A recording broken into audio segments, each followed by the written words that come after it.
है जोहार झारखंड। बुलेटिन में सबसे पहली खबर आपको रामगढ़ से दिखाते हैं। रामगढ़ में जहां वेस्ट बोकारो ओपी क्षेत्र के लइयो चौक के पास एक वेल्डिंग के दौरान बाइक में आग लग गई। आग की लपटें इतनी तेज थी कि चंद मिनटों में विकराल रूप ले लिया और बाइक पूरी तरह जलकर खाक हो गई। जानकारी के मुताबिक लइयो चौक पर अनिल अपनी बाइक में वेल्डिंग का काम करा रहा था और इसी दौरान चिंगारी से बाइक में आग लग गई।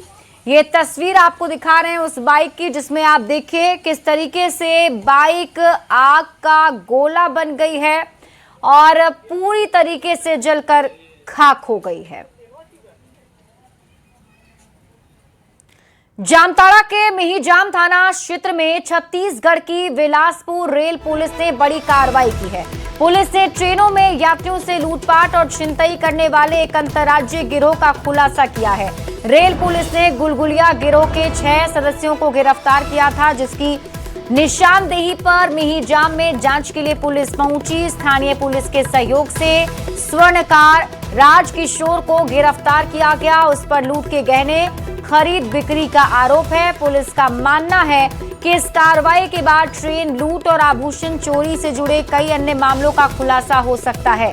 फिलहाल बरामद गहनों के मूल्यांकन और पूरे नेटवर्क की जांच जारी है। कोडरमा से बड़ी खबर आपको बताते हैं, जहां एसीबी की गिरफ्त में घुसखोर लाइनमैन आ गया है। 5,000 की रिश्वत देने का आरोप है। सिक्योरिटी मनी रिफंड के लिए घूस ले रहा था। पीड़ित ने एसीबी से शिकायत की थी। मजिस्ट्रेट की मौजूदगी में ट्रैप किया गया है। गिरफ्तारी के बाद अब आगे की कार्रवाई जारी है। झुमरी तिलैया के बिजली ऑफिस की एक घटना बताई जा रही है।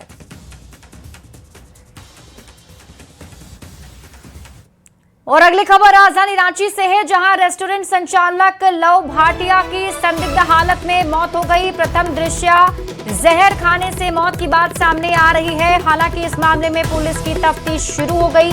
जानकारी के मुताबिक रांची के लालपुर स्थित रेस्टोरेंट में जहरीला पदार्थ खाने से लव भाटिया की तबीयत बिगड़ गई थी। इसके बाद उन्हें आनन फानन में आर्किड अस्पताल भेजा गया, जहां इलाज के दौरान उनकी मौत हो गई। उसके बाद शव को पोस्टमार्टम के लिए रिम्स भेज दिया गया है। फॉरेंसिक टीम के साथ पुलिस पूरे मामले की जांच में जुटी हुई है। परिवार के लिए बहुत दुख की बात है और हम सब अभी शोक में हैं। बस नहीं कहूँगा कि प्रभु परिवार को हिम्मत दे, बस आज मैं नहीं कहूँगा, आज बहुत दुख की घड़ी है हम सब परिवार के लिए। राजधानी के जाने माने रेस्टोरेंट संचालक के जो पुत्र हैं, आपको लव भाटिया उर्फ अभिमन्यु भाटिया, उनका जो है शव जो है इस समय आवास पर पहुंचा है और बताया जा रहा है कि दोपहर करीब 3 से 4 बजे के करीब उन्होंने लालपुर स्थित अपने रेस्टोरेंट कावेरी में कब उन्होंने ये जो है उन्होंने जहर खाने की बात सामने आ रही है। हालांकि इसकी पुष्टि नहीं हुई है, अभी इस मामले की तफ्तीश चल ही रही है। लेकिन उसके बाद ऑर्किड में आनंद फानन में ऑर्किड अस्पताल ले जाएगा, जहां उनकी इलाज के दौरान मौत हो गई। उसके बाद रिम्स में उनका पोस्टमार्टम किया गया। इस समय राजधानी रांची के पीपी कंपाउंड में देख सकते हैं कि पोस्टमार्टम के बाद जो उनका पार्थिव शरीर है, जो बॉडी है, वो लाया गया है आवास पर। और किस तरीके से यहाँ माहौल गमगीन है, लेकिन बड़ी संख्या में लोग जो हैं कारोबारी हैं, उनके जान पहचान वाले लोग हैं, परिचित हैं, वो मिलने के लिए पहुँचे हैं। क्योंकि लव भाटिया काफ़ी यंग थे और कह सकते एक सफल कारोबारी थे। ऐसी स्थिति में यहाँ पर लोग जो हैं माहौल बेहद गमगीन है। ये बता रहे कि एफएसएल की पूरी टीम जहाँ बात आ रही है, जानकारी मिल रही है फिलहाल कि वहाँ लालपुर स्थित कावेरी रेस्टोरेंट पर जहाँ उन्होंने जहर खाया था, जिसकी पुष्टि अभी फिलहाल नहीं हुई कि इस बात में क्या वजह है इसके पीछे में, उसकी भी एफएसएल की टीम वहाँ जांच चल रही है। वहाँ पर एक पूरे पड़ताल की जा रही है कि वास्तव में घटना के वक्त वहाँ पर क्या हुआ था। लेकिन जैसे ही हालत बिगड़ी, रेस्टोरेंट में अफरा तफरी मच गई और यहाँ पर परिजनों को सूचना दी गई। परिजन तुरंत वहाँ पर जो रेस्टोरेंट के लोग हैं उन्हें ऑर्किड अस्पताल में ले गए, जहाँ इलाज के दौरान मौत हो गई। लेकिन उसके बाद जो है रिम्स से पोस्टमार्टम के ले जाया गया था। पोस्टमार्टम के बाद अभी जो शव जो है पहुँचा, देख रहे हैं कि सांत्वना दिया जा रहा है। जो परिवार के लोग हैं बेहद गमगीन हैं और यहाँ पर जो तमाम जो लोग हैं, यहाँ जो सभी लोग पहुँचे हुए हैं, कुल मिलाकर स्थिति बेहद गमगीन है। पुलिस इस पूरे मामले की तफ्तीश में जुटी है। कर रहे हैं प्रभाकर के साथ संजय कुमार सिन्हा, न्यूज़ 18 रांची। चाईबासा के सारंडा, कोल्हान और पौड़ाहाट इलाके में सक्रिय रहे भाकपा माओवादी के 25 नक्सलियों ने रांची में सरेंडर किया था। रांची पुलिस मुख्यालय में ऑपरेशन नवजीवन के तहत सरेंडर कर वे समाज की मुख्यधारा में शामिल हुए। रांची में सरेंडर प्रक्रिया पूरी होने के बाद इन सभी नक्सलियों को भारी सुरक्षा में सड़क मार्ग से चाईबासा लाया गया, जहां सदर अस्पताल में सभी की मेडिकल जांच की जा रही है। मेडिकल के बाद सभी को कोर्ट में पेश किया जाएगा और उसके बाद अन्य प्रक्रियाएं पूरी की जाएंगी।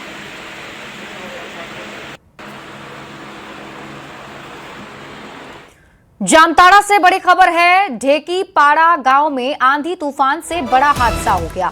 तेज हवा से पोल्ट्री फार्म की छत भरभरा कर गिर पड़ी। मलबे में दबने से कई बच्चे घायल हो गए हैं। 3 बच्चों की हालत अभी गंभीर बताई जा रही है।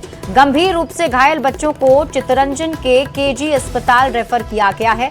बारिश से बचने के लिए पोल्ट्री फार्म में ये बच्चे चले गए थे। मीजाम थाना क्षेत्र का ये पूरा मामला बताया जा रहा है।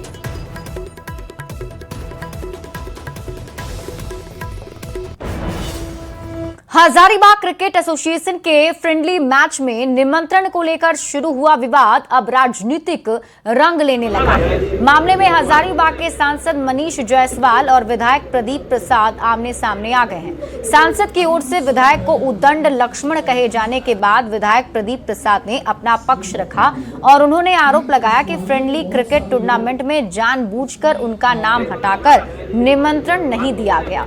विधायक ने कहा, क्रिकेट एसोसिएशन में एक बड़े व्यक्ति का वर्चस्व कायम है और उन्हीं के इशारे पर पदाधिकारी बनाए और हटाए जाते हैं। इससे खेल और स्टेडियम का विकास प्रभावित हो रहा है।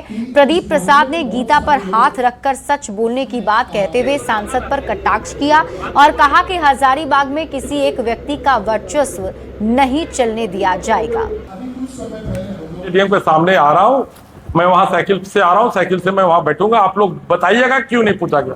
प्रेस मीडिया वालों को बोलेंगे और लौट जाएंगे। और मैं वही किया, बाहर मैं खड़ा था।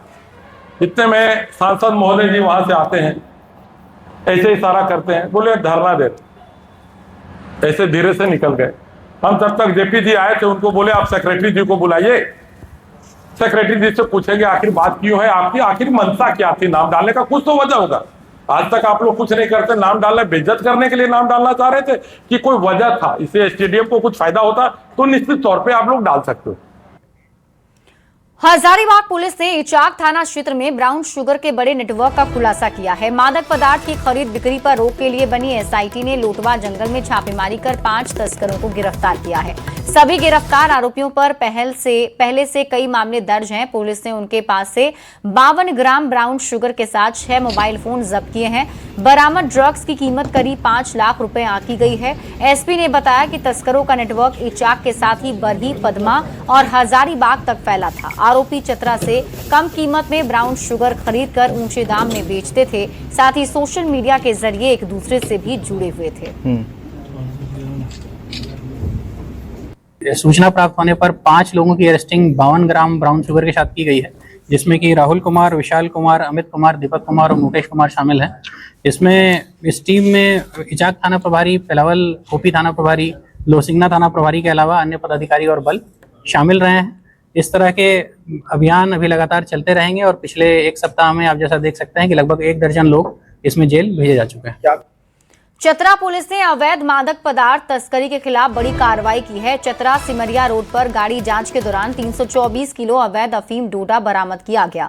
पुलिस ने 2 कार से अवैध अफीम डोडा जब्त किया है, जिसकी अंतर्राष्ट्रीय बाजार में कीमत करीब 50 लाख आंकी गई। पुलिस को देख दोनों गाड़ियों के ड्राइवर और तस्कर अंधेरे का फायदा उठाकर जंगल की ओर फरार हो गए। फरार तस्करों की गिरफ्तारी के लिए लगातार छापेमारी अभियान चलाया जा रहा है।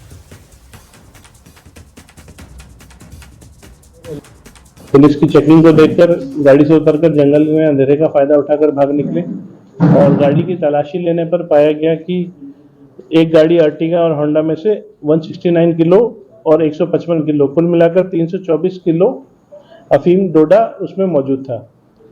उल्लेखनीय है कि 50 किलो से ऊपर डोडा कमर्शियल क्वांटिटी में गिना जाता है, जिसमें 10 से 20 साल की सजा है। दोनों गाड़ी मिलाकर 324 किलो की बरामदगी हुई है।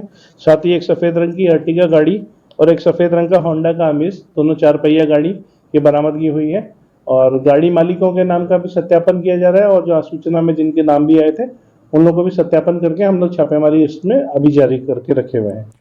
धनबाद पुलिस और आरपीएफ की बड़ी सफलता हाथ लगी है। संयुक्त कार्रवाई में रेलवे यार्ड से गांजा तस्करी के बड़े नेटवर्क का खुलासा किया गया। धनसार थाना क्षेत्र के काठपुल बरमसिया स्थित रेलवे यार्ड में खड़ी गंगा सतलज ट्रेन के जरिए अवैध गांजा बाहर भेजे जाने की सूचना पर पुलिस ने छापेमारी की। 2 तस्करों को गिरफ्तार किया गया। आरोपियों के पास से करीब 5 किलो गांजा और 2 मोबाइल बरामद हुआ है। एक आरोपी मौके से फरार हो गया, जिसकी तलाश जारी है। देखिए, जो तीसरा बंदा भागने में कामयाब रहा है तो वो लाइन अप किया हुआ था, तो उसका नाम हम अभी रिवील नहीं करेंगे, लेकिन मतलब वही जब पकड़ाएगा तो फिर पूरा जो लिंक है, बैकवर्ड और फॉरवर्ड लिंकेज है, वो खुल के आएगा। इसमें से एक व्यक्ति जो पकड़ाया हुआ है मूलतः यहीं का निवासी है, धनसार थाना क्षेत्र का, एवं जो दूसरा व्यक्ति है जो पकड़ाया हुआ है वो जामताड़ा एरिया का निवासी है। तो संभवतः ऐसा अटकला अनुमान हम लोग लगा सकते हैं कि धनबाद एवं आसपास के जो जिले हैं, दोनों जगह ये जो तस्करी किया हुआ गांजा है उसका व्यापार करने का इनका इरादा था। ये लोग मंगाया था तो यहाँ पे रिसीव कर रहा था ये लोग, और इसको फिर यहाँ पे ये लोग डिस्ट्रीब्यूट करता। जमशेदपुर से मानगो को जोड़ने वाली फ्लाईओवर का काम काफी तेजी से जारी है। जुलाई के अंत तक करोड़ों की लागत से बन रहे फ्लाईओवर को शुरू कर दिया जाएगा। जिले के उपायुक्त ने पथ निर्माण विभाग के अधिकारियों के साथ निरीक्षण कर जल्द से जल्द इसे शुरू करने का निर्देश दिया है। फ्लाईओवर शुरू होने से लाखों लोगों को महाजाम से मुक्ति मिलेगी। फ्लाईओवर का स्थल निरीक्षण डीसी ने पथ निर्माण विभाग के अधिकारियों के साथ किया और तकनीकी पहलुओं के साथ अब तक के काम और सुरक्षा मानकों पर जानकारी ली। पथ निर्माण विभाग के अभियंता ने कहा कि जुलाई महीने के अंत तक फ्लाईओवर चालू करने का समय सीमा तय की गई है। फ्लाईओवर में झारखंड की संस्कृति से जुड़े कलाकृतियां भी पिलर में अंकित की जाएंगी ताकि लोग झारखंड की कलाकृति को भी समझ सकें। हम लोग 70% कंप्लीट कर लिए हुए हैं। टोटल 57 पिलर पियर जो है उसमें 56 हम लोग कर दिए हुए हैं और तेजी से काम चल रहा है। स्लैब कास्टिंग का भी काम अभी आप देख रहे होंगे वो चल रहा है, तो तेजी से उसका काम किया जा रहा है कि निर्धारित समय सीमा के अंतर्गत इसको हम लोग पूरा करें। विभाग उनको बोला है कि ठीक है 1-2 महीना समय अगर लगेगा तो वो एक्सटेंड करेंगे, लेकिन अभी हम लोग जो टाइमलाइन लेके चल रहे हैं वो जुलाई के लिए ही चल रहे हैं। उनको इंस्ट्रक्शन दिया गया है कि जुलाई तक इसको पूरा करें और इस संबंध में जो भी ट्रैफिक व्यवस्था में बदलाव करने का होगा या कोई भी इस तरह का कोई भी प्रशासनिक इसमें अगर मदद की जरूरत होगी तो वो लोग हम लोग उनको प्रदान करेंगे।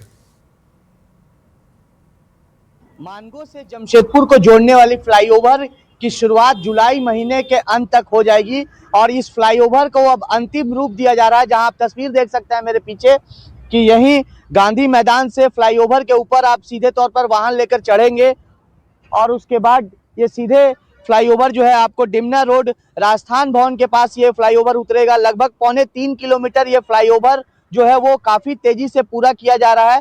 हालांकि इसके काम को लेकर जिले के उपायुक्त पूरी तरह से गंभीर है और लगातार निरीक्षण करके इसकी पूरी जानकारी ले रहे हैं कि कैसे ये पूरी तरह से फ्लाईओवर का काम चल रहा है और कितने जल्द से जल्द इसे शुरू कर दिया जाए, क्योंकि लगातार लोगों को जो है जाम की समस्याएं उत्पन्न हो रही है। लाखों लोग जो है जमशेदपुर और मानगो से आने जाने वाले लोगों को काफी महाजाम की परेशानी हो रही है। हालांकि अब इसी को देखते हुए आप देख सकते हैं पूरी तरह से युद्ध स्तर पर इसकी काम की जा रही है। करोड़ों की लागत से इस फ्लाईओवर का निर्माण जो है वो अब पूरा होता दिख रहा है और कहीं ना कहीं जमशेदपुर से मानगो और मानगो से जमशेदपुर जाने वाले लोगों को जो सपना था फ्लाईओवर का वो अब पूरा होता दिख रहा है। अब जुलाई के अंत महीने तक इस फ्लाईओवर का जो है सौगात यहाँ के लोगों को दे दी जाएगी। तो कहीं ना कहीं मानगो से जो जमशेदपुर लोग आते थे और जमशेदपुर से जो मानगो लोग जाते थे उनको कुछ मिनटों का रास्ता जो है घंटों में जाम से परेशानी होती थी, वो जाम से कहीं ना कहीं अब मुक्ति मिलेगी।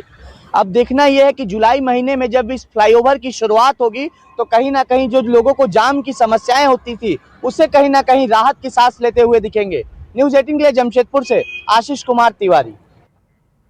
झारखंड में एसआईआर का बिगुल बजते ही चुनाव आयोग पूरी तरह एक्टिव मोड में आ गया है। राज्य भर में बूथ लेवल ऑफिसर की तैनाती, घर घर सत्यापन, नए वोटरों का पंजीकरण और डुप्लीकेट फर्जी नाम हटाने की तैयारी तेज हो गई है।